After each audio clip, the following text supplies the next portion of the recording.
la mission la plus importante dans l'entreprise, c'est justement de transmettre à d'autres entreprises ce savoir qu'on a développé, de façon à ce qu'il y ait que ces entreprises qui sont attirées par ces matériaux-là, parce que l'environnement nous y conduit, elles puissent s'approprier et se rendre autonomes avec ça.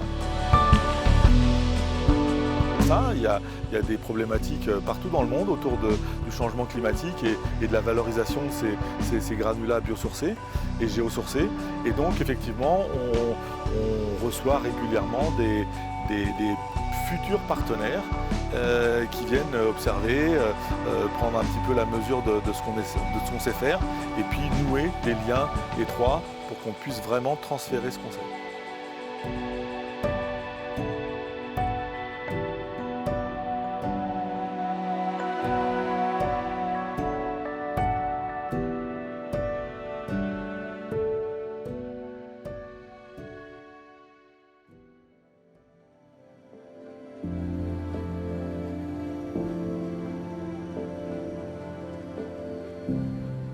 Alors nous, on projette depuis une vingtaine d'années du béton végétal, aussi bien sur du bâtiment existant que sur du mur monomasse. Là, c'est juste on va dire une option supplémentaire qu'on se donne, c'est un challenge, on va dire, dans le sens où on travaille hors site. Et donc toute la partie courbure, toute la partie esthétique, volumétrique, il faut qu'elle soit parfaitement maîtrisée. Alors on est au sein de l'entreprise Rougeot TP qui pourra produire un remplissage béton végétal dans de l'ossature bois, destiné à réaliser un bâtiment à Beaune qui sera la cité des vins et des climats de Bourgogne.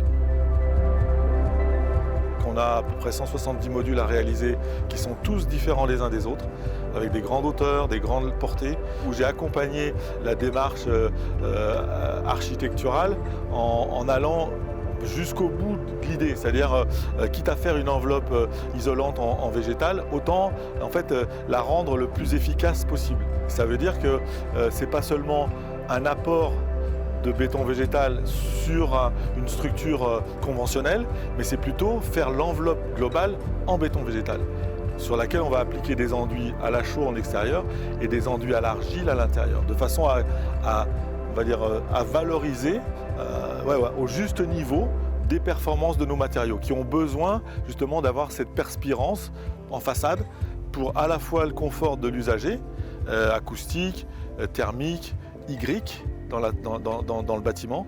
Il faut que le matériau soit le plus homogène possible. Et donc le fait de travailler sur une paroi qui soit monoproduit, recouvert avec des matériaux qui se comportent de la même manière en termes de transfert hydrique, on optimise la performance de nos parois.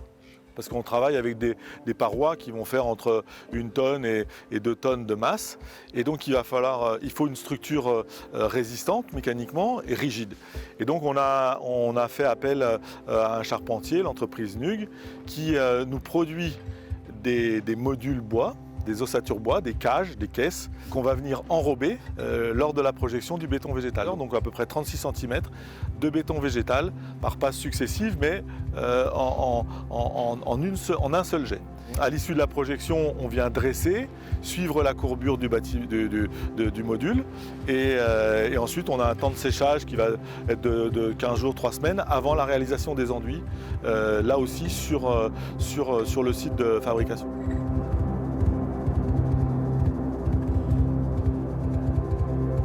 Alors, notre structure s'appelle BioBuild Concept. En fait, c'est un bureau d'études qui passe, pas un bureau d'études techniques, on est bureau d'études spécialisé dans le développement de filières et de filières dans le bâtiment qui utilisent des matériaux de construction à base de végétaux, tous les matériaux biosourcés.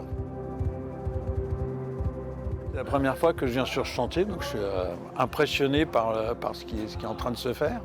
Je suis impatient de voir le résultat. Je pense que c'est vraiment une opération emblématique, une expertise française qui est vraiment au top niveau dans ce domaine, qu'on connaît mal, mais qui est au niveau international et reconnu, qui est attendu. Nous, c'est une conviction profonde que ces matériaux biosourcés ont un vrai rôle, et un rôle particulièrement quand on construit comme ici. Et quand on regarde ce qui va se passer ce qui est en train de se passer et ce qui va se passer dans les décennies qui viennent, le gros de la construction, ça va se passer en Afrique. Qu'on utilise du chanvre, du typha, du miscanthus, du lin, du colza, etc. En fait, on est dans les mêmes idées. On a répondu à un appel à projet très récemment, notamment avec Acta ici et l'entreprise Abidem dont vous parliez tout à l'heure. Et puis un certain nombre d'autres acteurs français pour faire un démonstrateur dans une petite une commune du sud de la Mauritanie, où on va faire en même temps une mairie, du logement social, l'aménagement d'un marché, avec ces matériaux, en impliquant les populations locales.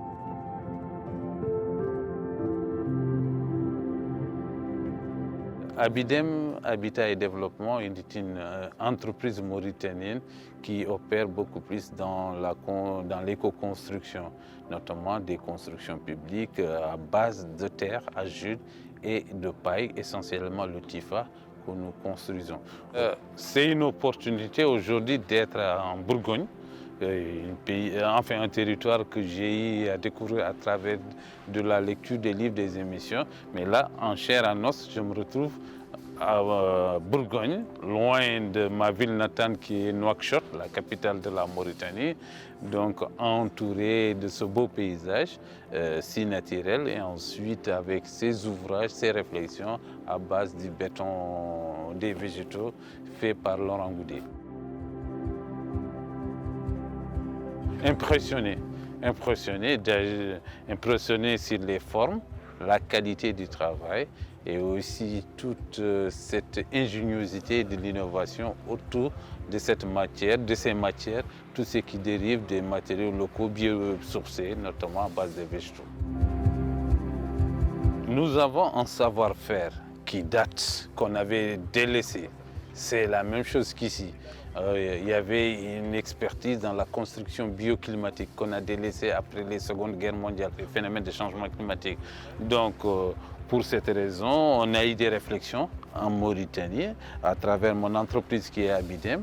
Donc, ces réflexions s'orientaient vers des bâtiments publics.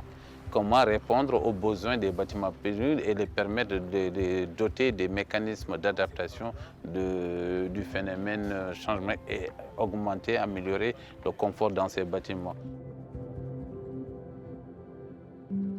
Je pars de bonne, toujours optimiste, toujours confiant, en disant qu'on n'a pas fait d'erreur de choisir ce secteur d'activité qui est vraiment promoteur, et aussi avec une grosse attente de renforcement de coopération avec nos partenaires tels que ACTA.